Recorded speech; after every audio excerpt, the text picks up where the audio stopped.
Okay, let's see.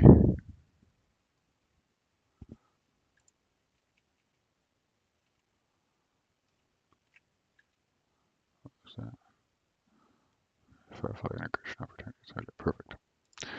All right, so I was just thinking about, um, you know, CI/CD, and what that sort of represents. So, if we think about it, um, you know, like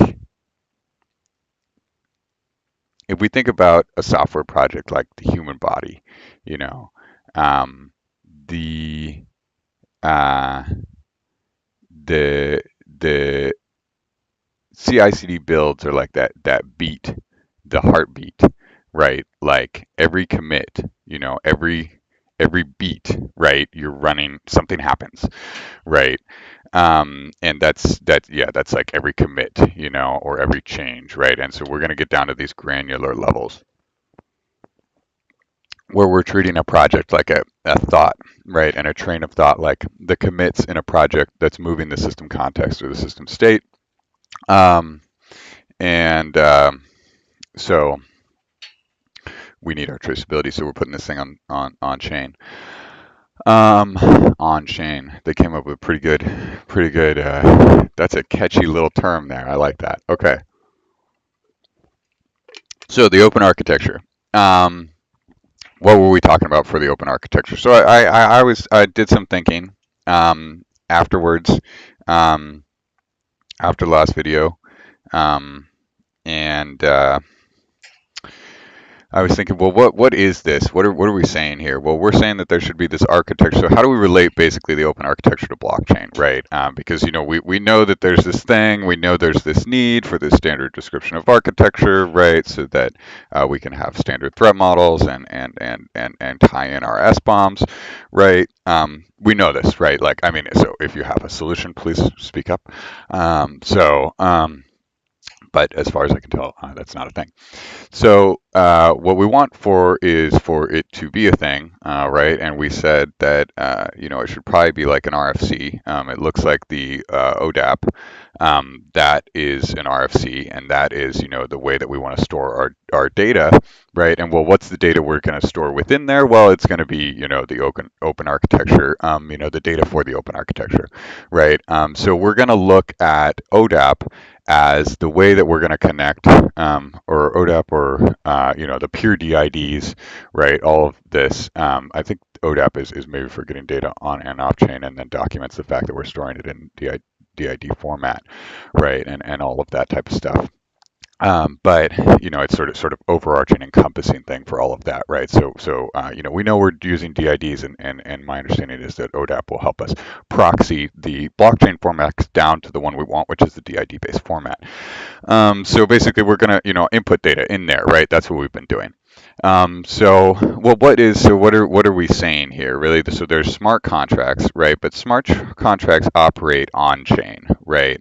And so we need, like, there's these oracles, and the oracles are the parties that we trust to put information on chain, right? So that then we can operate and do contracts with the knowledge that we accept from oracles that's already on chain.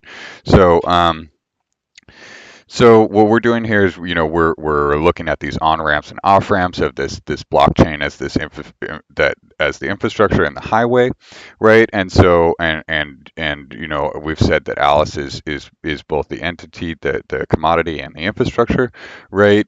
Because she is this way of getting things on and off chain, right? In that she incorporates ODAP.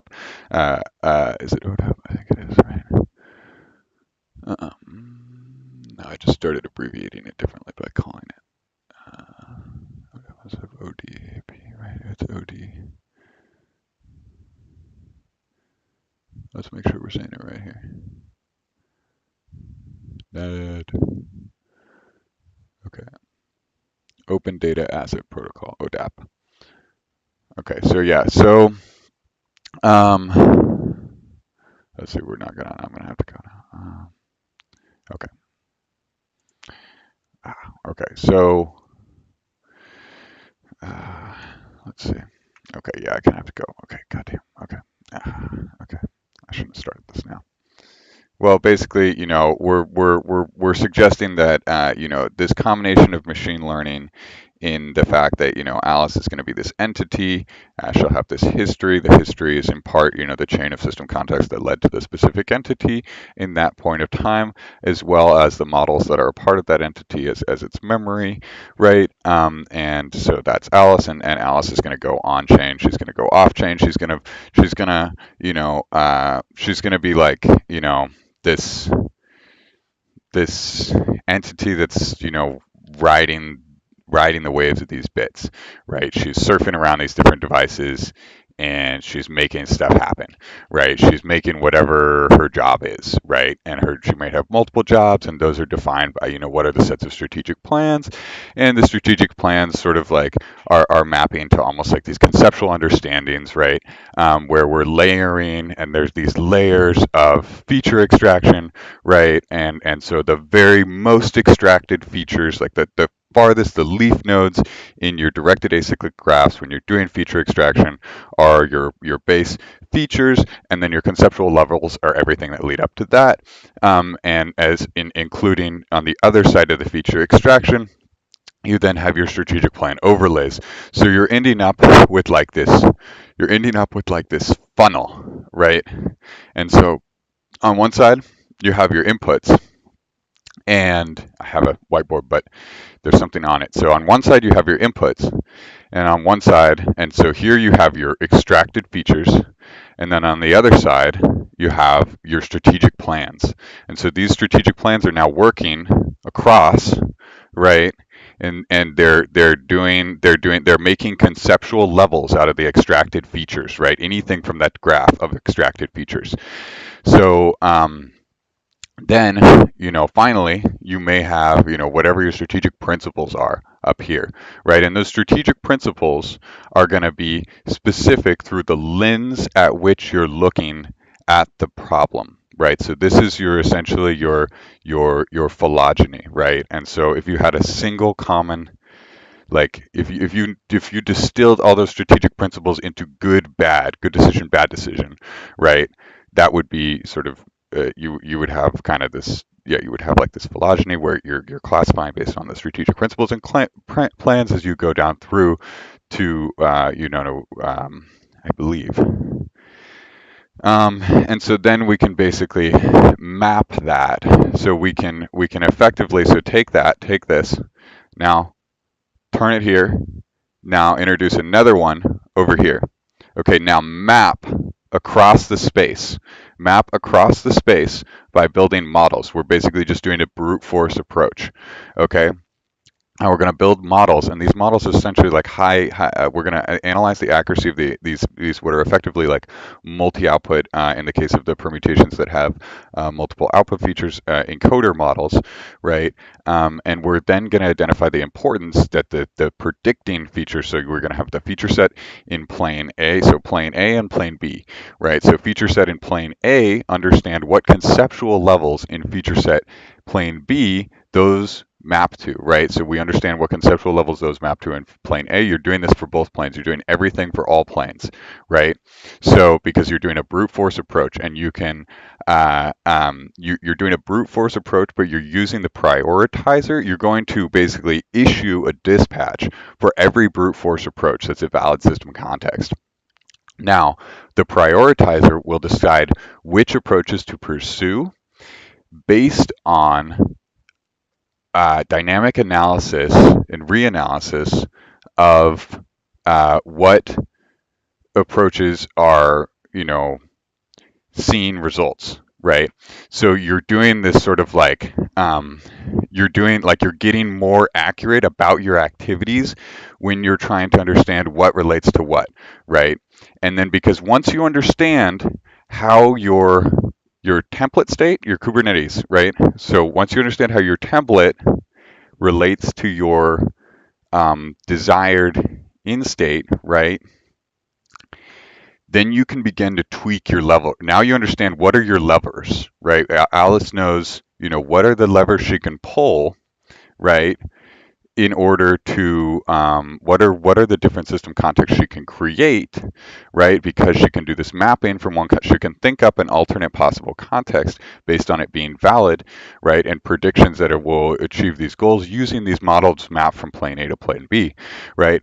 Then she can go through and she'll execute them and she'll measure their metrics, the outputs, and then she'll recalculate and reprioritize dynamically to see if it's really driving those strategic principles as they relate within this other domain, right? Because we're mapping our understanding to these new domains, right? To say what is our understanding of the end state, right? That's the strategic principles. What's the understanding of the current state, right? That's the feature extraction in plane A. And then what's the understanding of the in state, right? So the in state, effectively, it's almost like you're doing one of those math problems, right? Where you've got two fractions, right? And so you've got your fraction up here, or you've got your numerator, your denominator, and your denominator, and you've got an equals in the middle, right? So one of these states, right, down here, so this is known principles, plane A, known principles, plane B, known principles, known principles, plane A, known features, plane A, known principles, plane B, right? So start principal state, in principal state, and then start feature state. We know what that is. We can do feature extraction, right? Now, in state, the question is in state, right? What is the end state, or what is the series of system contexts that take us to the end state, right? Now, because we have these models, because we can understand when a system context is valid by relating it, by building this brute force approach to model map to mapping the different planes, we can then we should then be able to essentially solve for this number down here, which is what do the values for the features, the extracted features, right? Basically the unencoded system context look like for the end state, right? How do we get to what is our path to end state? And so this essentially allows us to define our encoding, right? Where we're talking about creating these ad hoc encodings to facilitate this translation, where the encoding is the high accuracy, some kind of usage of these high accuracy models that allow us to predict which concepts, which features move which concepts in the alternate plane, right? In the alternate conceptual space.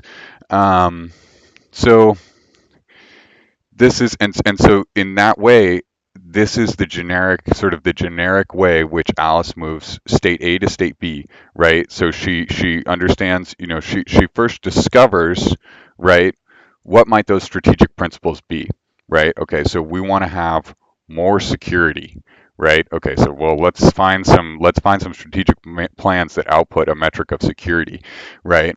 Okay, great. All right, so now we want to have more of that, right? So now let's go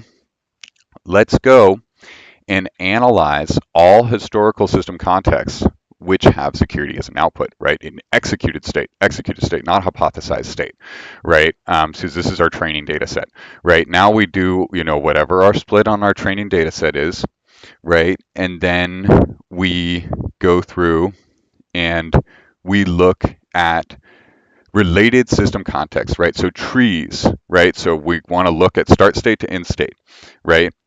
And then we run these mapping models, plane A to plane B, right? And now we've developed our data set, our generic translation model that allows us to get from state A to state B for any given problem space, right? Because we've analyzed the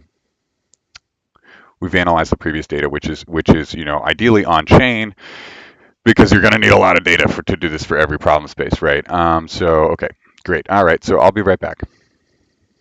At least this is the theory. I think this is going to work.